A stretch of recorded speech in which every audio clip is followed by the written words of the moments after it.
বাক স্বাধীনতা হরণ করা হয় এমন কোনো কাজ অন্তর্বর্তী সরকার করবে না বলে জানিয়েছেন প্রধান উপদেষ্টার প্রেস সচিব শফিকুল আলম। চট্টগ্রাম প্রেস ক্লাবে জুলাই বিপ্লব পরবর্তী বাংলাদেশ গণমাধ্যমের চ্যালেঞ্জ শীর্ষক আলোচনা সভায় তিনি একথা বলেন।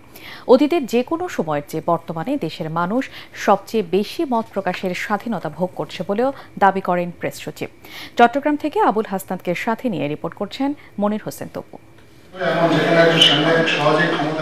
চট্টগ্রাম প্রেস ক্লাব ও চট্টগ্রাম মেট্রোপলিটন সাংবাদিক ইউনিয়ন আয়োজিত অনুষ্ঠানে প্রধান উপদেষ্টার প্রেস সচিব জানান, গণমাধ্যমের স্বাধীনতায় অন্তর্বর্তী সরকার কখনোই হস্তক্ষেপ করেনি, করবেও না। বাংলাদেশের সত্যিকার অর্থে আমি বলবো যে যারা জার্নালিজম করছেন এর চেয়ে বেটার টাইম আসেনি। আমরা কারো মুখ বন্ধ করছি না, আমরা কারো কলম ভেঙে ফেলছি না, আমরা কারো প্রিন্টিং পেজ যে সিলগালা করছি না, আমরা সবাইকে বলছি আপনারা জার্নালিজম করেন।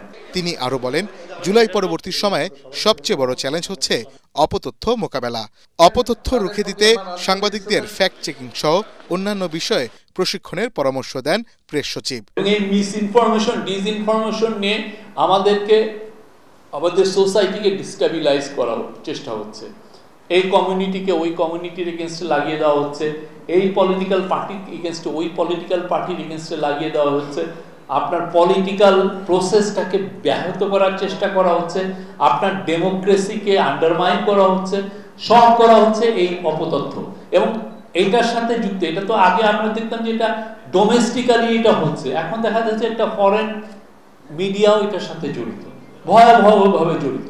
প্রতিদিন তারা মিথ্যা নিউজ দিচ্ছে। বিভিন্ন মাধ্যমে প্রতিনিয়ত অপতথ্য আসছে।